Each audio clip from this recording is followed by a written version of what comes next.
What is happening with the Canadian immigration system in 2025? My name is Rida Benkalti, and I am the Regulated Canadian Immigration Consultant at North Horizon Immigration. In 2024, the Canadian government announced that for the next 3 years, the goal was to reduce how many immigrants would come and stay in Canada. This has affected the immigration system all around. It has affected permanent residency as well as temporary residency. When it comes to temporary residence, there have been important changes to students and workers. For example, universities and colleges can no longer accept as many international students as they want. There are caps. Also, international students and their spouses don't have the exact same rights they had before. For example, studying a college diploma no longer guarantees that your spouse can receive a work permit. Also, not all study programs are eligible for post-graduation work permits. And so these are very important policies to keep in mind when a family is planning coming to Canada.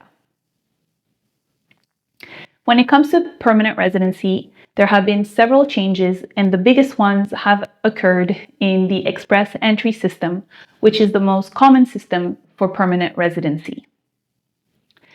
The program announced in June 2024, so a year ago, that there would now be category-based invitations. This means that based on the type of work that a person does, they may or may not be invited before another person. The express entry system is based on points. Before June 2024, we had a very good idea of how many points were necessary to receive an invitation. And most of the time, invitations occurred approximately every 2 weeks. And so it was much easier to plan and to know if a person had a relatively good chance of getting invited for the permanent residency program and how long it would take them to get the invitation and eventually receive permanent residency status. Since the changes occurred in 2024 of category-based invitations, it's very difficult to predict who and when will a person be invited and how many points they need to be invited. For example, if a person's job is in the healthcare system, they might be invited with a points of 3 or 350.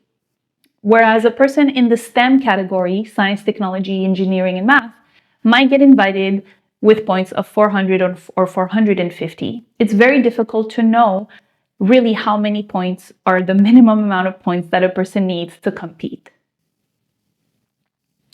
Additionally, these category-based invitations don't happen on a regular basis.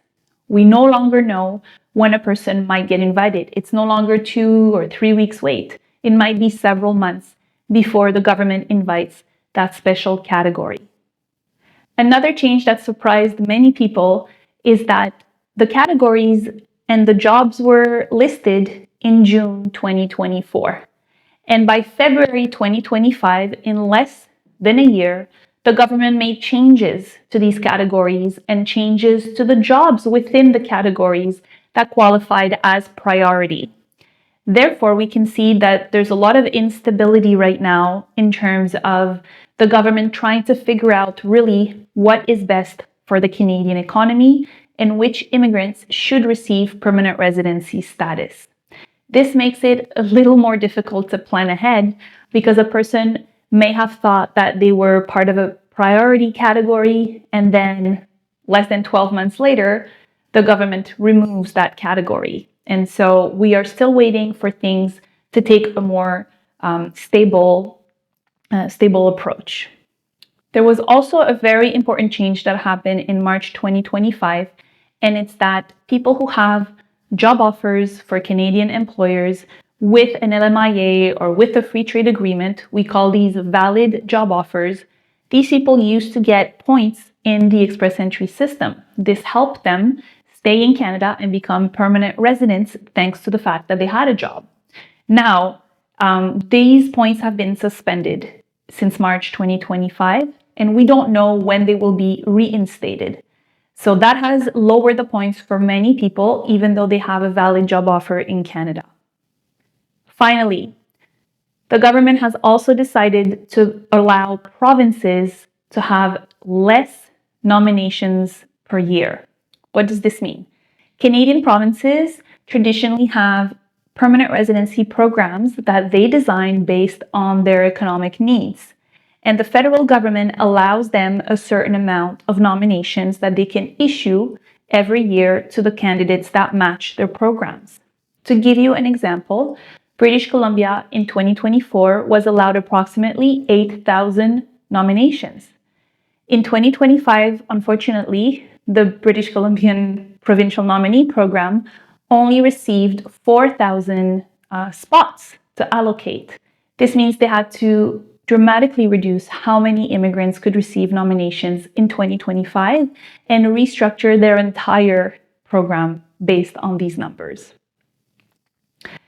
Therefore, overall, temporary residents and permanent residents are finding it a little more difficult to organize themselves when they are trying to plan a strategy for Canadian immigration these days. Our recommendation is always to focus on what you can do next to improve your profile for permanent residency. For example, try to, before you study, make sure that your program of study could allow your spouse to have a work permit.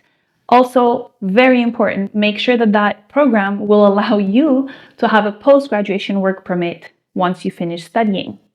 If you have a work permit right now, you're working in Canada, and you cannot find a way to have permanent residency, focus on how you could extend that work permit. And finally, do everything in your power to be more competitive. At the end of the day, even if there are priority categories, within those categories, people are still competing. So imagine a healthcare category, they still need to hit the highest points to be selected. So you're just competing with less people. Instead of competing with everyone who works in any job, you're now competing with everyone who works in healthcare. That means a higher level of English or French or education. All of these things will help you have more points than the competition. If you need help navigating this very complex and very dynamic system, book a consultation with me. It'll be my pleasure to review your professional profile and allow you to understand where you would have a better chance to receive permanent residency in the coming 3 years.